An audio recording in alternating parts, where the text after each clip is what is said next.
Buenos días, tardes y noches a todos los que nos escuchan, dependiendo del lugar del mundo y el momento del día que se permitieron sintonizar. Mi nombre es Fernando Fuentes y yo soy el host de este nuevo podcast titulado Entre Nubes, Enseñanzas en Pro de tu Bienestar Integral. La mayor parte de mi tiempo la paso durmiendo y en segundo lugar lidero un emprendimiento llamado Avioneta, uno que vino a este mundo a cambiar cómo el latinoamericano se relaciona con el alcohol por completo y para siempre. Uno que también se encarga de velar por el bienestar integral de sus colaboradores, sus suscriptores, sus audiencias, sus familias y sus comunidades. Entonces, en este espacio no solo elevamos nuestra conciencia alrededor de nuestra relación con el alcohol y otras sustancias, sino también tenemos expertos en diferentes materias en cada uno de los pilares del bienestar integral, la salud mental y emocional siendo uno bien importante. Disfruten mucho el vuelo, nos vemos del otro lado de las nubes en dirección al atardecer. No olvides seguir el podcast en Spotify y suscribirte a nuestro canal en YouTube. Estoy muy honrado y muy contentote de tener aquí en este podcast a una líder de pensamiento local, me atrevería a decir regional, en el tema de salud mental. Ella es psicóloga, se llama Paola Lavín. Paola estudió una licenciatura en Psicología Clínica y de la Salud por el TEC de Monterrey. Después, una maestría en psicoterapia breve por la UNI, la Universidad Autónoma de Nuevo León. Es cofundadora, junto con un amigo, David, de holaelo.com, una plataforma en donde puedes encontrar psicólogos de forma cálida y sencilla, la cual cuenta con recursos accesibles para el bienestar integral de la persona.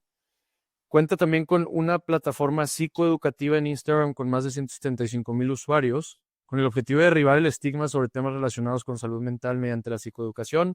Y también otra plataforma psicoeducativa en TikTok con más de 740,000 usuarios, la cual busca psicoeducar en redes y derribar el mismo estigma que ya les mencioné. También cuenta con su consulta privada donde ofrece el servicio de psicoterapia.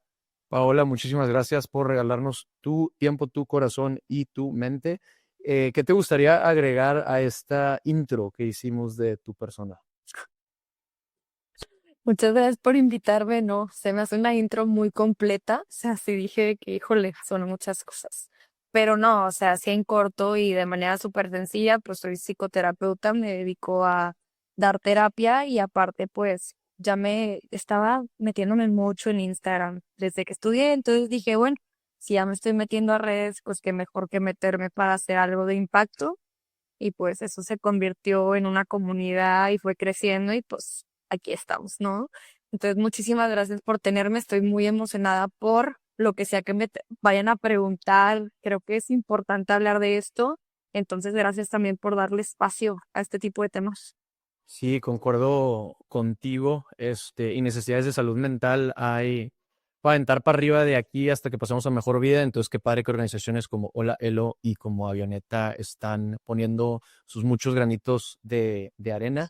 El tema de redes me emociona tocarlo contigo. Nunca le he puesto palabras, entonces espero y no tronquee y salga de una buena manera, pero se me hace un tema importante para el tema de la salud mental. Paola, me gustaría empezar como empiezo con todos nuestros invitados. Danos un poquito de contexto de quién es Paola, dónde nace, dónde crece, una de cuántos hermanas y hermanos tus papás viven, están juntos.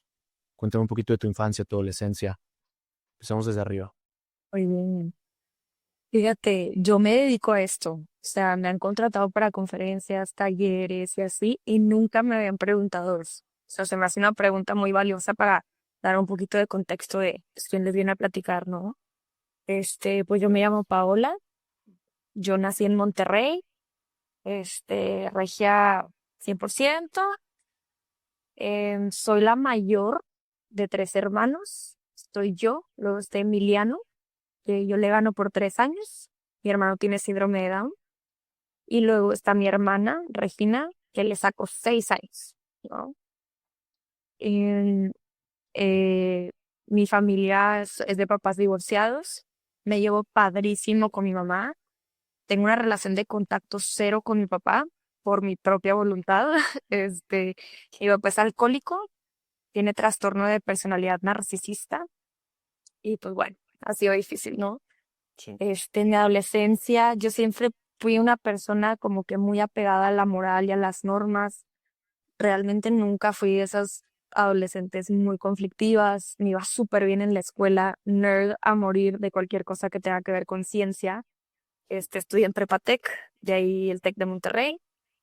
Fui a estudiar, tuve el privilegio de estudiar también, aparte en el Tec, que es una muy buena universidad, en el extranjero, en Barcelona, estudié 6 meses. Fui con mi mejor amiga, nos terminamos peleando, no volvimos a ser amigas. Es una gran historia esa, pero pues es que te conoces mucho viviendo con alguien. Em, Al día de hoy todo bien, pero pues ya no somos amigas. Em, y luego ya pues fue este mundo de la psicología al full. Me gradué en COVID, no tuve ceremonia de graduación, que me pesó, porque de ser la más nerd del condado, como que para mí este reconocimiento era importante, y sobre todo porque en mi plataforma, pues me enfoco en psicología, entonces el no haber tenido graduación fue muy irónico, pero mi mamá contrató a como una troca que traía como que un escenario, entonces ahí me subí a recibir un diploma falso. Este, Después de pandemia, pues tuve la maestría. El primer año fue todo en línea y el segundo día fue presencial. Una maestría muy padre, pues fue en la uni. Y pues a partir de ahí ya comenzar a ver pacientes, o sea, la carga, el nivel de responsabilidad que es eso, es como lo que nunca antes había sentido. O sea, ni siquiera había sentido ese nivel de responsabilidad de mi vida. Entonces, el tenerlo para otras personas si te cambia la perspectiva completamente. Y pues ya varios años de haberme graduado de la maestría, aquí andamos emprendiendo, que es como querer construir una casa mientras apagas incendios cada 5 minutos. Es bien difícil, pero pues se siente bien, ¿no? Sobre todo si tus socios son trabajadores, que los míos ni se digan, son las personas más trabajadoras que conozco, les tengo infinito respeto. Y pues aquí estamos. Es un poquito de mí. En tu intervención nos espolvoreaste de temas de salud mental y psicoemocional, y en este podcast parte de mi labor es como agarrar ciertos de esos hilos de esa escarcha y amplificarla. Y la chamba de la audiencia es atarlo todo a su vida y cómo puede ser esto de valor, ¿verdad? Entonces, al principio de tu intervención, te comparto por qué yo pregunto esto. En el tema de las adicciones, del consumo problemático y patológico de alcohol, del que he aprendido mucho en los últimos 10 años, 15 años ya, wow, pero no soy un especialista como tú y como doctores y como psiquiatras.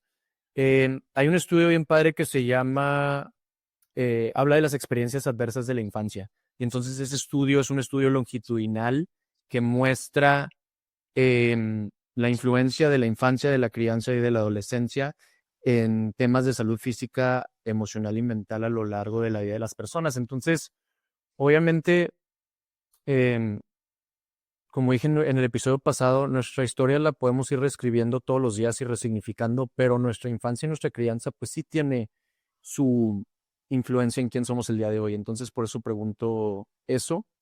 Te agradezco mucho la confianza y la calidez con la que nos compartes lo de tu papá. Mi papá también falleció alcohólico. Y pues me gustaría hacer doble clic en ese tema porque, y siempre lo digo y lo he dicho en distintos foros, ¿qué onda con la prevalencia de esta problemática en particular en donde nosotros no te buscamos por tener un papá con un trastorno de consumo de alcohol? Fue una coincidencia por la prevalencia y las estadísticas alrededor de esta problemática en Latinoamérica. Este, Qué padre lo que nos compartiste de la relación con tu madre, desde haber comprado esa trocona con un stage. Em, y coincido contigo en temas de la graduación, porque yo también, nerdo y estudioso y overachiever, que no conozco la palabra en español, entonces por eso la digo en inglés. A mí me tocó vivir algo similar porque yo soy más viejito, yo no me gradué en pandemia, pero como llevé una doble titulación, se me corrieron materias y me terminé graduando en verano. Y para mí fue algo traumático que en la graduación en donde participaban la mayor parte de la generación, antes del verano, pues no me reconocieron porque yo no me había graduado. Y mi familia viajó a Pensilvania y no me tocó el reconocimiento que yo quería. Y me acuerdo ahí como la dinámica que tuve de autodecepción, la verdad, porque no es como que mi familia me estaba cobrando absolutamente ningún reconocimiento, pero pues bien interesante cómo estos temas psicológicos afectan y afectan a diferentes tipos de personalidad, ¿verdad?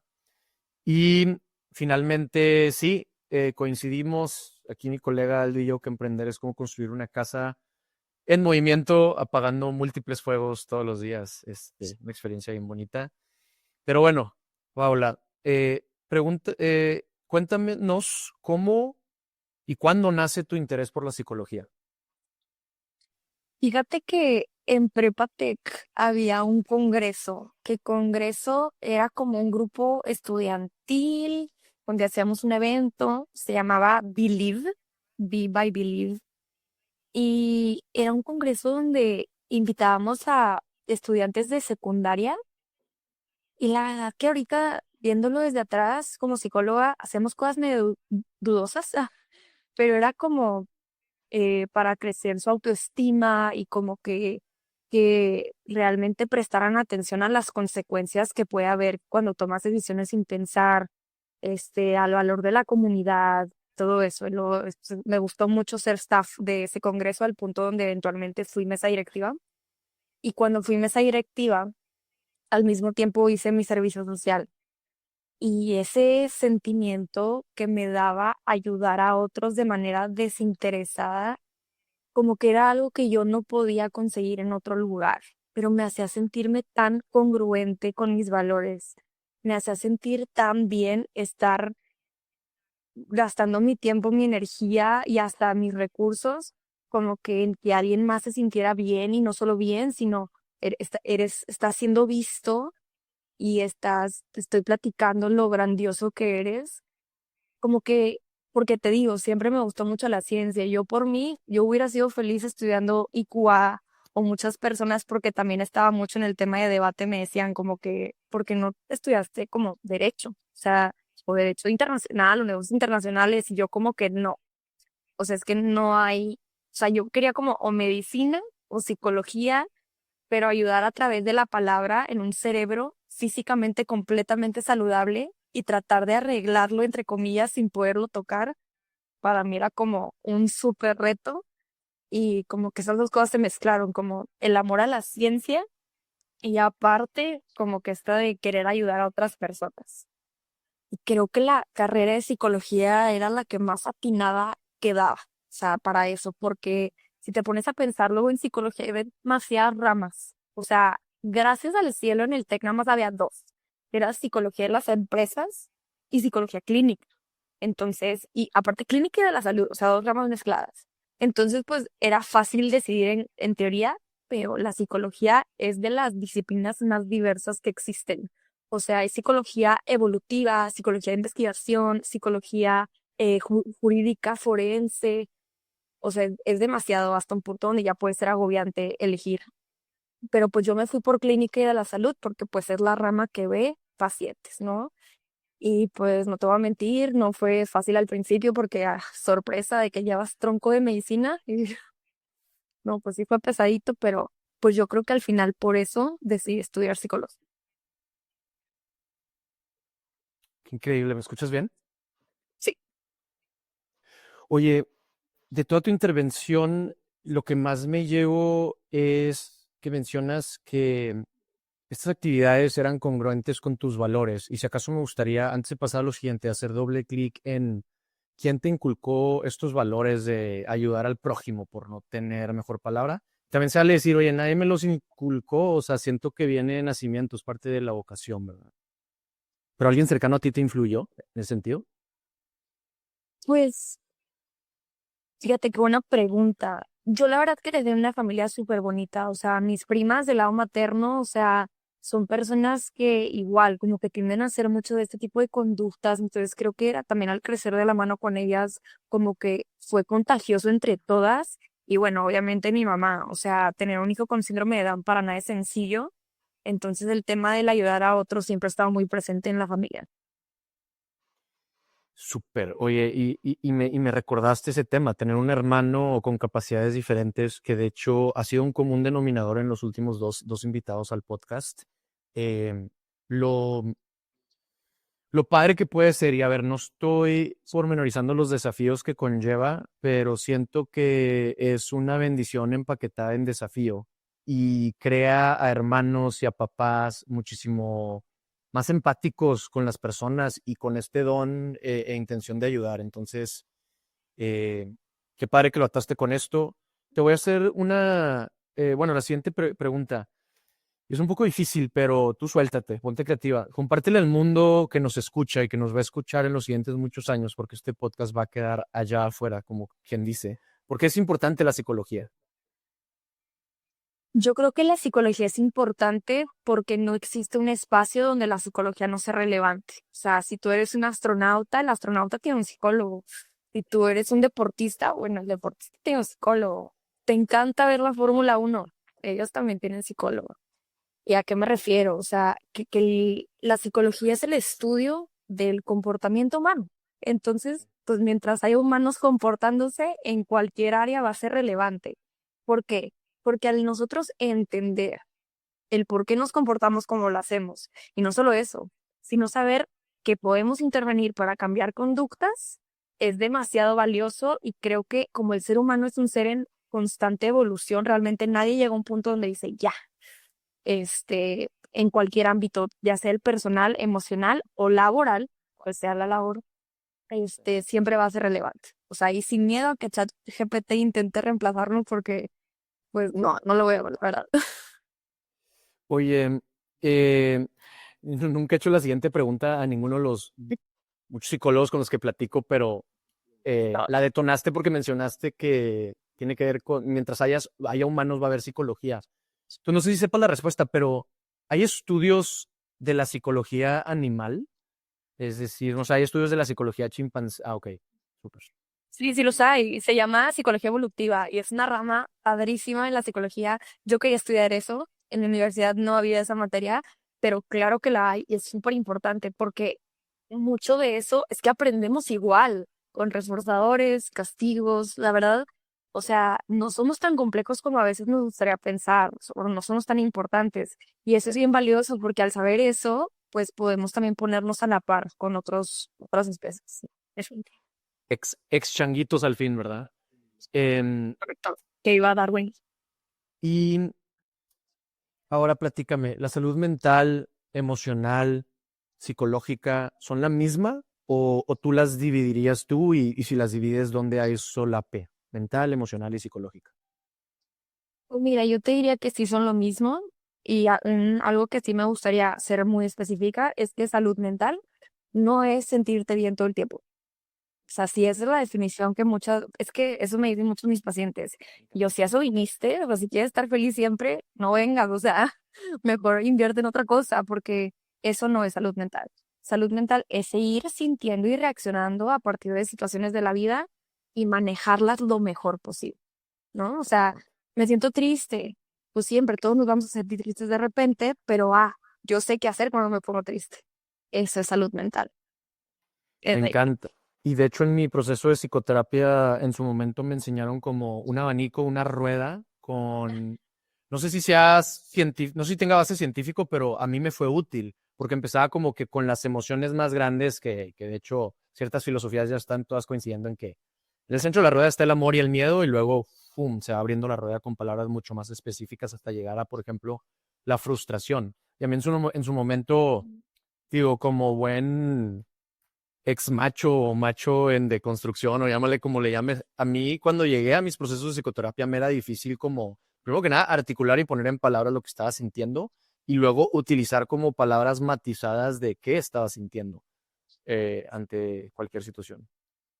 Y si es basado en ciencia, eso que dices, ¿eh? Por lo general a esto se le llama como la rueda de las emociones y en el centro están las emociones básicas, que son miedo, enojo, tristeza, asco, sorpresa y alegría, ¿no? Son 6. Y luego el resto son sentimientos. Y te voy a decir algo bien valioso. Una emoción máximo puede durar 90 segundos. Ok. Máximo. Me brinca una araña, miedo, la quito. Una emoción, fue automático, fue intenso, pero duró poquito. Y así luego yo pienso, ¿y si hay más arañas? Eso ya es ansiedad, es un sentimiento porque es el producto de un pensamiento. La emoción no la piensas, el sentimiento sí. Y Órale. puede durar muchísimo, porque entre más pensamiento de leña le eches al fuego, pues puedes pensar, o sea, se puede sentir así muchísimo tiempo. Ya. Qué padre que me aclaras eso porque acabas de corregir pues conocimiento en mi cabeza que era incorrecto. Yo tenía Yo pensaba que la emoción era más duradera que el sentimiento y me acabas de voltear la tortilla. Lo agradezco. Hablemos de una de tus áreas de especialidad, que es la terapia cognitivo-conductual. Me emociona mucho hablar de la terapia cognitivo-conductual, porque cuando yo me empecé a informar en el tema de las adicciones al alcohol, a sustancias, a comportamientos, me enteré que era una de las pocas terapias basada en evidencias, y ahorita te dejo a ti explicarnos qué es basada en evidencia, que efectivamente atendía, pues sí, estos comportamientos de abuso y dependencia. Sé que tú la cognitivo-conductual la utilizas más ampliamente para salud mental, pero si nos puedes contar, darnos una intro de qué es la terapia cognitivo-conductual, por favor. Claro, se las voy a explicar como se las explicó a mis pacientes la primera sesión de terapia. Tú, Fer, no te sientes como tú te sientes por las situaciones que atraviesas. Tú te sientes como tú te sientes por cómo interpretas las situaciones que te atraviesan.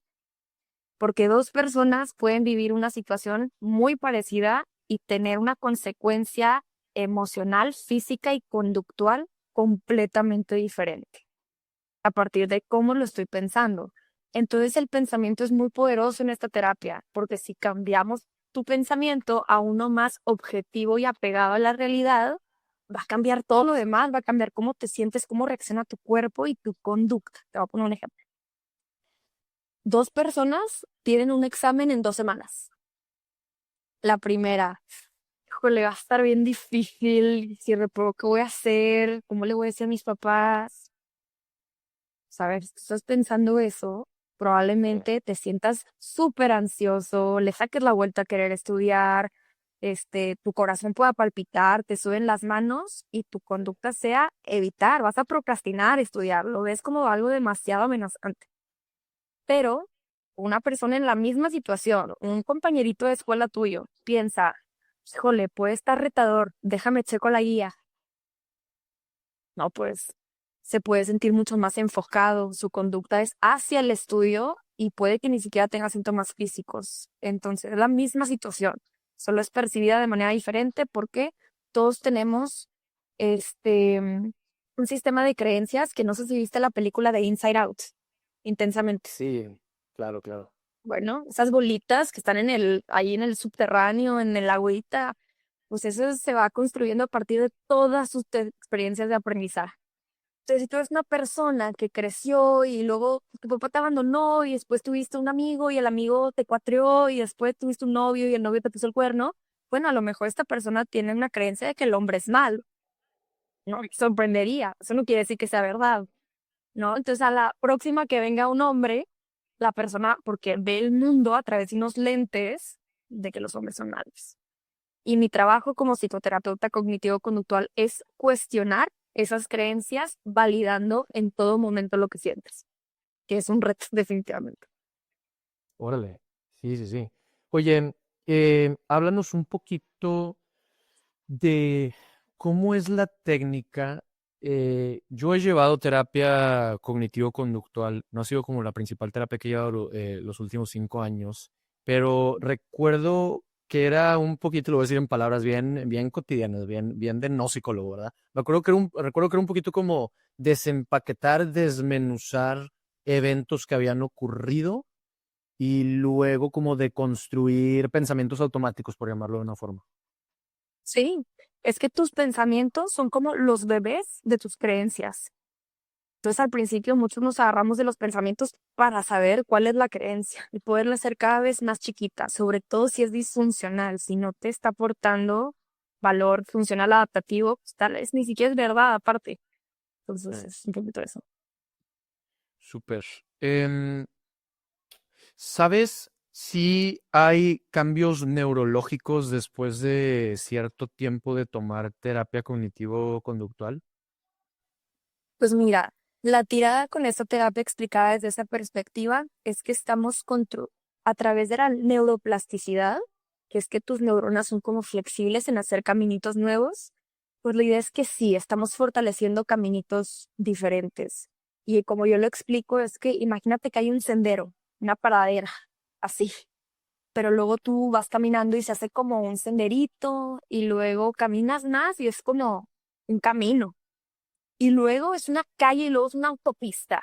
Y al final tus pensamientos, o sea, son impulsos eléctricos. Entonces, la electricidad siempre se va a ir por el cable más gordo. Sí. Entonces, tenemos que trabajarlo al principio bastante. Muchas veces ni te lo crees al principio, pero una vez que se hace eso que se llama reestructuración cognitiva, que es una palabra súper intensa, nada más para decir, ver las cosas de otra manera, Sí. la idea es que eventualmente sea automático, que sin tener que hacer todos los ejercicios, tu mente automáticamente se vaya para el pensamiento que te es adaptativo. Súper. Obviamente, a la persona que tiene los recursos, que es tiempo y dinero, se le recomienda ir con un psicoterapeuta y practicar la terapia cognitivo-conductual. Pero alguien que todavía no está ahí por X o Y razón, que solamente nos está escuchando, ¿qué cambios pudiera hacer el día de mañana en su semana para empezar a de cuenta a tener estos como brochazos de cognitivo-conductual para enfrentarse a los desafíos de su vida cotidiana? ¿Qué 2, 3, 4 cambios sugieres que pueden empezar a implementar? Estos por lo general son las primeras dos tareas que les doy a mis consultantes. La primera es que a fuerza te voy a pedir que tengas una rutina estructurada y que te fijes en tus hábitos. O sea, lo que comes, cómo duermes, afecta tu neuroplasticidad. Entonces, si comes mal, si no duermes, el consumo de sustancias también, o sea, si estás sobreestimulando tu sistema nervioso central, es muy difícil o sea, es más difícil. Es como en lugar de trepar Chipinque, trepar el Everest. Entonces, primero, tener una rutina un poquito más establecida, un poquito más estructurada, dormirte y levantarte a la misma hora todos los días dentro de lo posible. Y lo segundo es que yo les pido que hagan una lista de pensamientos que les generaron malestar. Y el mayor indicador es cuando te sientes mal. Oye, que te sientes irritable, enojado, ansioso, triste. Pausa. ¿Qué pensé? Y lo apuntas. Y al final de la semana te voy a preguntar si había otra manera de ver esa misma situación. Entonces, para fines de esta tarea, para quienes nos escuchan, anoten la situación y el pensamiento. La situación solo describe, que no le metes de tu cuchara, es tipo, oye, pues sí, tengo un examen en 2 semanas. Y el pensamiento es, voy a reprobar. Es lo que pensé. Y si lo pensaste con grosería, no, que te valga. Tú lo escribes tal y cual como bien, porque es importante. Si no, luego me los disfrazan y llegamos a otra conclusión que era, pues no era la correcta, ¿no? Y ya, pero si hay de casualidad otra manera de ver esta situación. Una pregunta que ayuda a llegar a ese nuevo pensamiento es, si tu amigo te estuviera diciendo esto, ¿qué le dirías tú? Mm, Casualmente con otras personas somos mucho más objetivos y mucho más compasivos que con nosotros. ujú. Súper, te agradezco muchísimo. Me encantó tu respuesta porque te pusiste a hablar de algunos de los pilares del bienestar integral según la Escuela de Medicina de Estilo de Vida. Ejemplo, mencionaste la nutrición. Está muy de moda y por justa razón el tema de cómo la nutrición afecta a nuestra microbiota y cómo tenemos un cuasi cerebro en el estómago y hay que cuidarlo y hay que darle cariño. El tema del sueño importantísimo. Yo me gusta correr y hacer ejercicio en general y también me gusta trabajar y emprender y echarle ganas. Y yo creo que el principal factor que afecta mi desempeño en estos temas que te digo es dormir. Y yo, sin ninguna pena, si me faltó dormir, haz de cuenta que estoy contando horas y si me faltó dormir, checo tarjeta a las 2 de la tarde para recuperar mi media hora y luego mis otros 30 minutos acá. Sé que no es lo mismo que sueño continuo y reparador, pero es bien importante. Y un psicólogo clínico canadiense famoso dice que cuando les llegan pacientes con depresión resistente al tratamiento, lo primero que hace es ajustarle sus horas de sueño. Duérmete y levántate a la misma hora y que ve mejoras del 30% sin medicamentos y sin mayor indagación a qué causó la depresión. Es que es una bandera roja súper grande. O sea, si llega un paciente con un diagnóstico y no está durmiendo, es mucho más probable de que eh, pueda llegar a desarrollar otro diagnóstico, ya sea bipolaridad, ya sea psicosis, ya sea lo que sea. Entonces, ASAP, necesitamos regular el sueño y a veces no se puede solo con psicoterapia y eso está bien. Es más importante que duermas. O sea, primero duerme y después ya aviéntate las herramientas porque si no, igual trepar el Everest así. Y va a sonar bien cliché, pero dormir bien y hacer ajustes no tiene costo la mayoría de las veces. Digo, nos pudiéramos encaminar este episodio y solo hablar de sueño y no nos faltaría contenido, pero hay un libro que se llama ¿Por qué dormimos? De un autor de la Universidad de Berkeley, Why We Sleep, en Pocho. Y pues muchos hábitos de higiene de sueño, ¿verdad? Y ya saben cuáles son, nomás no le saquen la vuelta y pónganlos en práctica. No vean pantallas 1 hora o hasta 1 hora y media antes de dormirse. Hay una aplicación que yo estoy usando para mi celular, llevo usándola menos de un mes y por eso me emociona mencionarla. Se llama Refocus, Refoco. Y esa me bloquea redes sociales y WhatsApp 1 hora y media antes de dormir. Y entonces me desmotiva muchísimo a tocar mi celular esas horas, me ha ayudado mucho. No sé, Paola, si tengas un par de tips más alrededor de este tema antes de pasar a la terapia breve sistémica. Justo te voy a pasar una hojita que les paso a mis pacientes de la higiene del sueño para que la pongas en tu grupo de difusión. ¿Cómo ves? Súper, te tomo la palabra. Muchas gracias. Sí. Bueno, también tengo entendido que tienes maestría en psicoterapia breve y no sé si yo le agregué la palabra sistémica o toda la psicoterapia breve también es sistémica, pero edúcanos un poquito a nosotros, que no somos psicoterapeutas. ¿Por qué el nombre de esta técnica incluye la palabra breve? ¿Por qué incluye la palabra sistémica? ¿De qué otra técnica terapéutica te deriva? Etcétera, etcétera. Mira, mi maestría, o sea, el título es súper largo. Entonces la abreviación que hasta la universidad le dio es maestría en terapia breve, pero no se llama así. O sea, mi maestría es una integración de terapia breve centrada en soluciones y de terapia cognitivo-conductual. Yo también uso la abreviatura porque es muy difícil de explicar. Pero el apellido breve solo quiere decir las menores sesiones posibles, pero siempre las necesarias. Entonces, por lo general, no va a ser una terapia como hay de 15 años, 10 años, no, para nada. Es una terapia. Y bueno, lo que mencionabas de lo sistémico. Hay muchísimos tipos de terapias sistémicas. Está la terapia familiar, está la terapia estructural, está la terapia estratégica. Hay muchas. La que yo ejerzo con mayor frecuencia, porque la verdad es que nos enseñaron todas, es la terapia breve centrada en soluciones. Este es un tipo de terapia muy bonito. O sea, si no la has escuchado, los invito a investigarla porque es bellísima.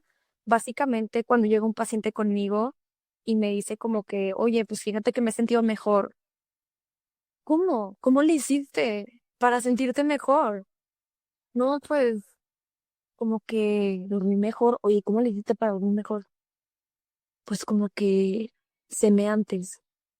Oye, no manches, o sea, entonces enfatizas mucho las soluciones que lo que ya le funciona al cliente, aportas demasiado control a la persona, o sea, también nos fijamos mucho en excepciones. Oye, y pues no siempre te has sentido tan mal, ¿no? O sea, y cuando te sentías bien, hacías algo diferente. Sí. Ah, sí, sí, pues sí. Y eso, o sea, es simplemente usar los recursos que la persona ya tiene a favor de la persona y recordárselos, pero siempre los tuvo. Entonces es una terapia que a mí me encanta y pues te digo, fue una integración basada en evidencia, entonces se complementan bastante bien y de hecho al día de hoy ya hay una terapia cognitivo-conductual que se llama Strength-Based o basada en las fuerzas, que es muy parecida a esta, entonces ya está dentro del modelo teórico TCC, existe como un caminito similar. Entonces a eso me dedico yo, o sea, a pues un poco mezcla como me la enseñaron de ambas, pero es súper efectivo. O sea, en mi experiencia ha ayudado bastante. Qué, qué padrísimo, sobre todo en la parte que nos compartes de lo bonito y de que sea basada en soluciones, porque No nos muchas enfocamos en el veces, problema. exacto, sí, muchas veces como pacientes puede ser abrumador de, hoy tengo terapia y voy a ir a hablar de todo lo que está mal en mi vida y no, al contrario es, oye, habla de todo lo que está bien, lo vamos a realzar en esta hora de terapia y de ahí nos vamos a aganchar para darle un giro a toda tu vida, ¿verdad? Y obviamente hacer eso cambia muchísimas creencias de la persona tiene de sí misma, ¿no? Oye, pues hoy me sentí más capaz, hoy me sentí como que con mayor fuerza y eso solito hace cambios. De hecho, en terapia breve sistémica hay una frase que es como, desde la primera sesión a la segunda, de repente hay gente que nota mejorías. ¿Te ha pasado? Y la verdad, el 90% de las veces de que sí, de hecho sí, y me las Sí. platican. O sea, pero realmente, así que tú digas una intervención, pues no me ha pasado. Pero es eso, acostumbrar a que la persona también note lo que hace bien. Claro, claro. Fíjate que podrás empatizar como emprendedora. Yo antes de emprender Avioneta trabajé en un emprendimiento y el fundador era una persona muy admirable con una gran trayectoria. Y me acuerdo que desde un inicio puso en práctica lo que él llamaba celebrar los pequeños triunfos.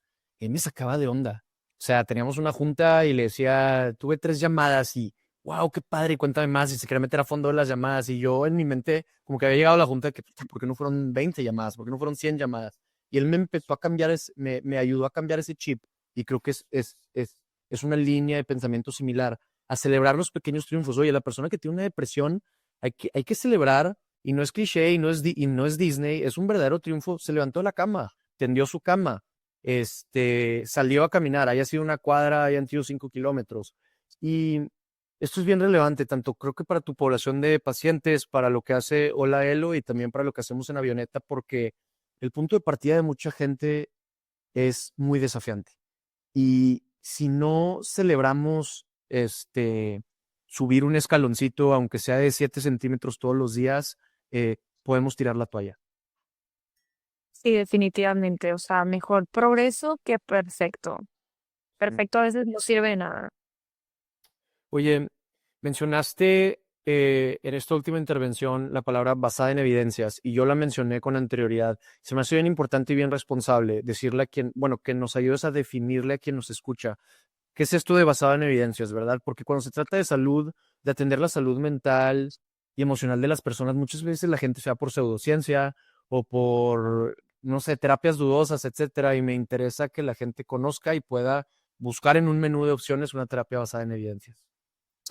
Fíjate, una terapia basada en evidencia se le dice a una terapia que fue creada a partir del método científico, que es el que todos aprendimos en algún momento en prepa o secundaria. O sea, nace a partir de un problema, eso lleva a una hipótesis, se hacen experimentos, o sea, controlados, para ver qué intervenciones funcionan en cierta población y cuáles no.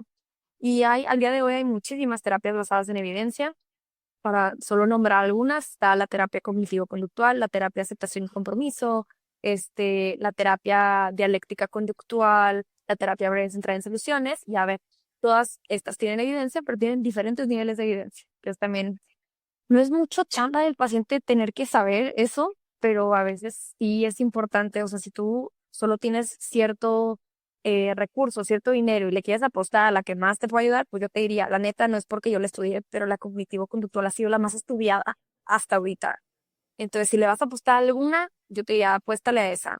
Si no, la terapia aceptación y compromiso es buenísima también. O sea, de verdad que, o sea, si yo estudiara otra maestría, la estudiaría en esa terapia, me encanta. Y a ver, ese es un debate en psicología. Existen otro tipo de terapias que no cuentan con evidencia cuantitativa, estadística, porcentajes, pero sí tienen evidencia cualitativa, ¿no? Evidencia experiencial, como la terapia del psicoanálisis, ¿no? Psicoanálisis tradicional. Y mira, yo te diría, si tú quieres, o sea, platicar a tu pasado, entender el porqué de muchísimas cosas y filosofar, date. Pero si tienes una necesidad clínica, opta por otra que tenga evidencia de funcionar para esos problemas. Yo soy de las pocas profesionales que conozco que yo no me meto en la luchita de qué terapia es mejor. Yo no hago eso, yo no discrimino. Mis colegas son mis colegas y yo los respeto independientemente de qué terapia practiquen, pero sí soy muy consciente de que hay terapias mejores para ciertas cosas que otras. Súper, me encantas. ¿Quién es el padre o la madre de la terapia cognitivo-conductual? Ya ves como el psicoanálisis, ay, ¿será? ¿Es Freud o es Jung? Es, bueno, Corrígeme. los dos. Ya, Sí, ok. sí. ¿Y el cognitivo-conductual? Ay, lo amo. Es Aaron Beck. El doctor Aaron Beck es, bueno, él junto a Albert Ellis de la mano hicieron la terapia cognitivo-conductual. Ok. Albert Ellis hizo otra terapia que se llama TREC, que es terapia racional emotiva conductual, que es las dos son terapias cognitivas, que nos enfocamos en los pensamientos. Y es un genio. O sea, es un psiquiatra que se dio cuenta que, pues, hasta psicoanalista, ¿no? Que sus pacientes como que no mejoraban tan rápido y empezó a crear intervenciones y funcionaban y creó todo un instituto que yo de ahí ya he estudiado un par de cursos de 6 meses cada uno. Se llama el Beck Institute. Es lo más top que hay de terapia cognitivo-conductual. Ya no, el doctor Beck ya falleció, pero sigue con la batuta su hija, Judith Beck, y una genia también, definitivo. Qué padre. Oye, ¿y la terapia breve sistémica, la terapia breve enfocada en soluciones, se origina del mismo grupo de personas o es un grupo distinto? No, para nada. Estos son de Palo Alto, y hay muchísimos autores, porque te digo que la sistémica es como muy grande, entonces está Mike Baum y The Chaser, hay varios, pero sí son personas diferentes. Qué padre. Te agradezco por compartirnos. Em, ¿Cómo defines la salud mental? Ya pasando a una pregunta más amplia. Y me gustaría que nos ancláramos de una respuesta pasada tuya en donde dijiste, si vienes a terapia con el objetivo es siempre sentirte feliz, no es el lugar correcto, sino más bien navegar sentimientos y emociones. Usemos eso como plataforma para tu respuesta de cómo defines la salud mental del ser humano. La salud mental es la capacidad que todo ser humano tiene para afrontar de manera adaptativa los problemas de la vida. La definición que yo le pondría no es una definición de la APA ni nada así, pero pues es tener como que esta cajita de herramientas para saber cómo lidiar con diferentes, con lo que la vida te aviente, la verdad. Me encanta, me encanta. Quiero hacer doble clic en la palabra afrontar, porque es el opuesto a darle la espalda a algo. Muchas veces también nos guardamos un problema, no verbalizamos un problema, no lo vocalizamos y simplemente se está haciendo más y más grande en nuestro interior y eventualmente esa pelotita puede estallar o podemos estarlo anestesiando con un medicamento legal de la farmacia o un medicamento del Oxxo llamado 6 de cerveza o lo que tú quieras. Y me gusta también mucho la palabra adaptativa, porque en mis procesos de psicoterapia y también codeándome con psicoterapeutas, también mencionan comportamientos, y a ver si lo digo bien, maladaptativos, ¿verdad? Ujú. Entonces, si nos puedes compartir la distinción entre hacer algo de una forma adaptativa y saludable y luego ya meternos a comportamientos maladaptativos. Sí, por ejemplo, un comportamiento adaptativo, si yo estoy muy enojada, es escribir lo que estoy pensando o irme a hacer ejercicio. O sea, voy a hacer ejercicio, voy a sacarlo todo. Y un ejemplo maladaptativo es, déjame le hago un hoyo a la pared, déjame le pego a alguien más, o déjame tomo. O sea, definitivamente, o sea, los segundos destruyen, hacen daño y no son benéficos ni para ti ni para nadie. Sí. Y los segundos, pues son saludables, o sea, son hasta proporcionales a veces con el estímulo, o sea, porque también, a ver, si tú pasó algo chiquito y tú reaccionas así, bueno, también eso no puede no ser adaptativo, ¿no? O sea, es muy desproporcionada tu reacción. Habrá Sí. que meternos a ver qué onda. Pero eso que dijiste es importante, que afrontar es lo contrario a darle la espalda. Supieras la cantidad de energía que toma darle la espalda a un problema que sabes que ya está. No, o sea, yo sé que es muy seductor meterlo abajo de un tapetito y hacer como si no está, pero el nivel de tranquilidad que sientes aún no lo has resuelto, pero ya estás lidiando con él, es otra cosa. Por si alguien que nos escucha está como meditándolo. Me encanta lo que dices de la cantidad de energía que va cuando le das la espalda a un problema, porque estoy viendo un centro budista local de pandemia hacia acá. Y en una clase reciente dieron el ejemplo, ya sabes cómo el budismo se maneja mucho con parábolas, historias. Dieron el ejemplo de alguien que estaba tan enojado con un familiar por un tema de una herencia o alguna traición romántica y decide no volver a hablarle en su vida, pero carga con ese remordimiento muchos años de su vida, piensa en esta persona, piensa en una venganza, etcétera. Y mencionaba pues este monje budista de que como, qué ironía que esta persona como venganza quería sacar al tercero de su vida, pero vivió en su mente todos estos años. O sea, lo convivió, visualizó qué iba a pasar cuando lo iba a ver, cómo se iba a vengar, etcétera. Y es como que completamente lo opuesto. Y creo que es lo que pasa con nuestros problemas, ¿verdad? En- Echa un elefante rosa abajo del tapete, ¿verdad? ¿En qué vas a estar pensando? En un elefante rosa abajo del tapete. Más bien saca Sí, o sea, a la luz en terapia. vas a estar viendo Netflix, pero sudando frío, porque lo tienes atrás de tu mente, o sea, ahí está. No, Claro, no, no. Y esto puede pasar en diferente magnitud. O sea, si estás pensando en ir a terapia y es algo que tú consideras pequeño, pues, como quiera, o sea, como quiera pesa, el montículo abajo de la alfombra se va haciendo cada vez más grande. claro, claro, claro. Tengo dos preguntas más y luego pasaremos a las preguntas de la audiencia. ¿Cómo defines tú con toda tu experiencia de vida, incluyendo infancia, crianza, preparación académica, experiencia profesional, cómo definirías el bienestar integral? Fíjate que hay una definición que me enseñaron en carrera que era pues, un estado de completo bienestar de todas las áreas, ¿no? Físico, nutricional, emocional, o sea, de todas. Pero pues mi directora sí nos dijo, esta es una definición inalcanzable, ¿no? Sí. Entonces yo le agregaría ahí como que dentro de tus posibilidades. O sea, haz lo mejor que puedas de cada una, o sea, dentro de lo posible. Oye, no tienes dinero para ir a una nutróloga, nada más súbete la fibra en cada comida. O sea, no una fibra de polvo verde, una fibra de que cómete 3 brócolis antes de tu comida y ya. O sea, trata de hacer lo que puedas dentro de tus posibilidades. Porque si tenemos posibilidades, todos, aunque no pareciera. O sea, y eso es parte de tomar responsabilidad de tu proceso, que también es medio difícil. Súper, te agradezco.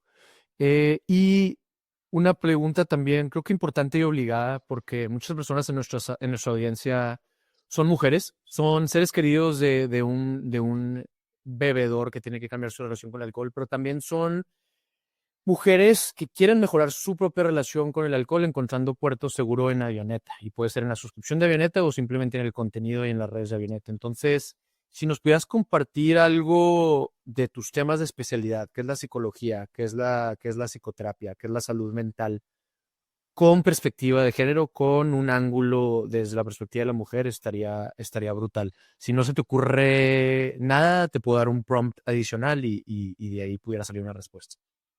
Sí, échame el prompt. Ejemplo, la mujer tiene un ciclo de aproximadamente 28 días, que es el ciclo menstrual con 4 fases. ¿Cómo cambia la salud mental, emocional y psicológica de la mujer a lo largo de esas 4 fases? ¿Cómo, sí, cómo se tienen que considerar e integrar esas 4 fases a nuestro trabajo constante de salud mental, que es algo que el hombre, por obvias razones, no tiene que tomar a consideración? Fíjate que eso es súper interesante y creo que hay un como meme entre mujeres que la fase lútea es la fase del terror porque estás más emocional, porque pues, son muchísimas cosas, pero pues aquí te voy a aventar la de todo psicólogo, es que depende muchísimo de cada persona. Si tú tienes ovario poliquístico, si tienes resistencia a la insulina, si, si tienes cualquier cosa, o sea, pero lo que yo les diría a mujeres relacionadas con el tema de alcohol es que se viven mucho, no solo en la adicción, sino que la acompaña. Hay violencia de cualquier tipo, o sea, hay gritos, hay humillación, hay chantaje, hay gaslighting. A veces las cosas no son gripa, ¿eh? O sea, y a veces no tienen que ver con la adicción. O sea, porque mi mamá me decía esta frase con el tema de mi papá, porque una vez yo le dije, es que el alcohol es su problema, y me dijo, no, es lo peor, no, ese no es el problema más grande. Entonces, el diferenciar, porque a veces por querer estar y no necesariamente justificar, ¿eh? Porque, a ver, una adicción es una enfermedad, pero a veces por solo ver esta parte no estamos viendo otras partes que también hay que tomar a consideración a veces. Súper, me encanta. En el mundo, en la industria de las adicciones se jinetea mucho una foto que es un iceberg gigante con la puntita fuera del agua. El consumo de alcohol es la puntita, es como la somatización de todo esto que está bajo el agua. Y como tú dices, considerar todo lo que está bajo el agua, que a veces puede ser narcisismo, que puede incluir, como dices, gaslighting y otras conductas eh, que son ataques psicoemocionales. Y ya poniendo todo eso sobre la mesa, tomar decisiones de si vas a estar ahí para esa persona o no. Si Eh, puedes estar por ahí. Hay gente que no puede y eso no te hace mala persona, no, nada más, pues ya no puedes. Concuerdo. Paola, te queremos agradecer enormemente. Compártenos, por favor, dónde te podemos encontrar y seguir tu trabajo. También con el entendimiento de que hay gente que no comparte en redes sociales lo que hace, pero pues tú sí tienes dos plataformas psicoeducativas, así que cuéntanos. Y me pueden encontrar en Instagram o en TikTok como paola.lavin.lps. Y si están buscando un psicólogo, la verdad nosotros lo que hacemos en holaelo.com es que, bueno, nuestro Instagram es holaelo.mx, un poco confuso, pero lo que hacemos es que si vas con un psicólogo de Elo, que todos tienen licenciatura y posgrado superior, tienen acceso los pacientes a nutriólogo, fitness coach, clases de yoga, clases de mindfulness y también importante, un 55% de descuento en todas sus consultas psiquiátricas. Él lo absorbe esta otra parte para que a ti te salga más barato. Y si eres un profesional que quieres visibilizar tus servicios o quieres formar parte de más de 200 psicólogos, una comunidad, porque es un trabajo muy solitario, no pareciera, pues ya sabes dónde encontrarnos, en Instagram, holaelo.mx. Súper, te agradezco muchísimo. A ti que nos estás escuchando, ella fue Paola Lavín y holaelo.com y .mx. Te queremos agradecer enormemente por sintonizar y acompañarnos. Te recuerdo seguir el podcast en Spotify y suscribirte al canal en YouTube. Igual estaría de lujo si nos pudieras dejar una calificación y recomendarnos. Espero nos puedas acompañar en un próximo episodio de tu ahora podcast favorito. Y te recordamos por última vez que Avioneta ofrece planes de suscripción mensual para mejorar nuestra relación con el alcohol y las áreas de nuestro bienestar integral. Te invitamos a visitar nuestro sitio web www.avioneta.org. También nuestras redes sociales @avioneta.org.